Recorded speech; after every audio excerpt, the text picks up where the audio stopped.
We'll now start up with the introductory course in language and communication in the professions. And my colleague Kristin is here, and Professor 2, Srikant Sarangi, who is an international capacity in the field language and communication in the professions. So now we want to hear about the origin of this field.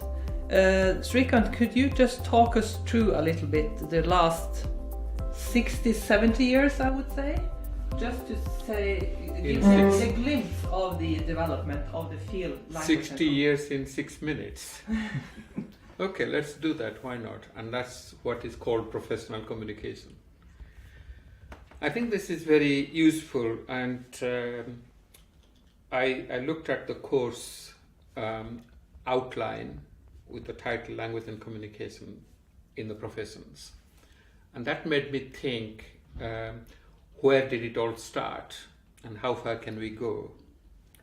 And what are the disciplines and the academic interests in this field? So the first one to go back to is called language for specific purposes. And it has also taken on like English for specific purposes, English for academic purposes, all those courses. That started because there was a need after the World War II to train professionals, including the army, to operate, and they needed the language. So what would be the vocabulary, what would be the words, what would be the linguistic resources they would need to do their job?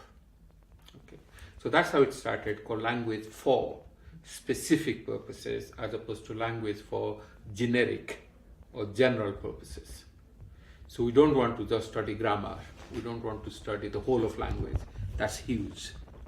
So how can we pinpoint and select those aspects of language and communication that would be relevant for your job as in your profession? So this movement after the World War II, very much driven by applied linguistics and by English language teaching or language teaching pedagogy generally. So they were driven by what is called needs analysis. So you talk to the people, you talk to those who you would be like to train and teach, find out their needs. So you do a needs analysis. Okay. And on the basis of that, you design a curriculum, the syllabus, the teaching. So one aspect would be writing or speaking or any kind of communication skills or language skills that we can think of, reading for that matter. So that was on its heyday around the 60s and 70s. Lots of journals, lots of courses, and there are two important areas they focus on. One is education and training, okay, which might be relevant to revisit as part of your introductory course. That how can education be a stakeholder, a player in the field? And the second aspect was what are the variations or changes within the academia, within a particular discipline. So you can study how people wrote articles or journals or books or whatever 50 years ago and how they write now. So there's always a historical perspective. So that's one that we can call language for specific purposes, which is still very strong. They have their journals, they have their associations, conferences. So that's a huge field, and the interest is never going to die. Then we can talk a little bit about the second strand or a area, what you might call professional discourse studies. So that is linguistics, language studies, but also sociology, anthropology, psychology, all the social sciences have something to say about how professions communicate. How professions communicate to themselves, interprofessional communication, in teams, communicate through writing, through reports, through telephone, whatever those might be. But most importantly, how they communicate with clients, doctors with patients, social workers with parents. so lawyers with their clients and so on. So then there is a whole field, again around the 70s, but very, very ripe in 80s and 90s, coming from the sociology mostly, and then the discourse analysis, communication people. So that tradition is very strong, because the interest here is to look at the interaction between professions and clients, professions and professions, professions and the public, profession and the government, all those things. So that would be a fascinating way to unpack.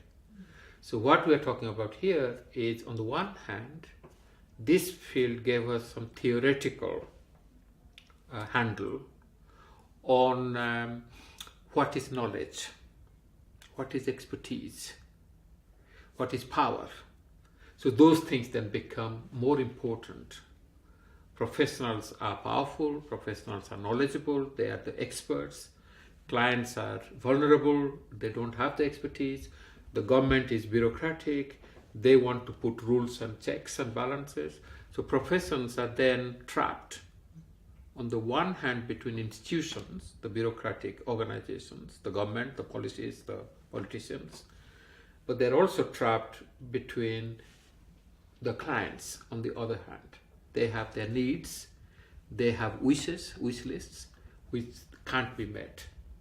And the professions have to be both on the side of the client and on the side of the institution.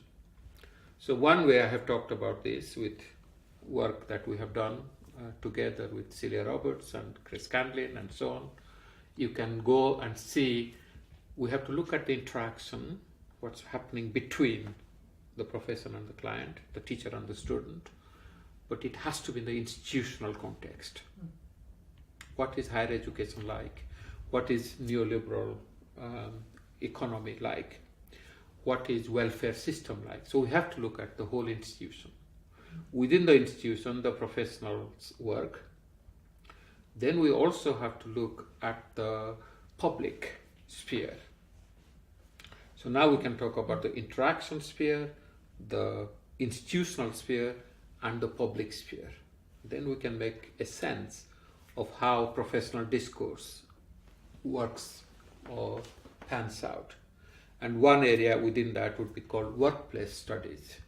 So just to look at any workplace and how workplaces are kind of managed through language and communication. The third one, which is my more passionate about, and it's probably the future where we should be looking, is studying professional practice. So in different range of professional groups, whether it is the law, the medicine, the social work, education, you can look at any, the tourism, businesses, municipalities, you can just take any. What are the practices that we can investigate, we can study?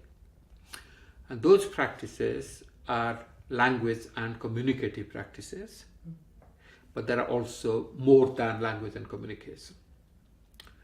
So how do they use computers? How do they use softwares? How do they use technology? All those kind of things are also part of communication and mediation. So the more we want to shift not just language or discourse, but practice, the practices surrounding professions, organizations, institutions, it is bound to be applied. We are engaging with the real world, the challenges. And there we can see that if we want to study practices in the workplaces, then we need to look for relevance. What are the real problems? What are the challenges? How we, with our expertise in language and communication, somehow unpack some of these practices, understand them, and hopefully improve or change practice. So that's where I think the next wave of language communication in the professions would be going, if I were to predict. But that doesn't mean we leave alone the things that we have achieved, but to move a little further. And then we have to work together more collaboratively, because once we look at practice, then actually people who are the practitioners, they have more knowledge and expertise about the content and the context of practice. So they might be able to solve their own problems. We will only help through unpacking, giving a language, giving some kind of a repertoire in how to understand the problems, how to generate alternatives. So the role of language and communication is to empower, to give them a discourse, a meta-language, a language about talking about language. I think that's the way forward.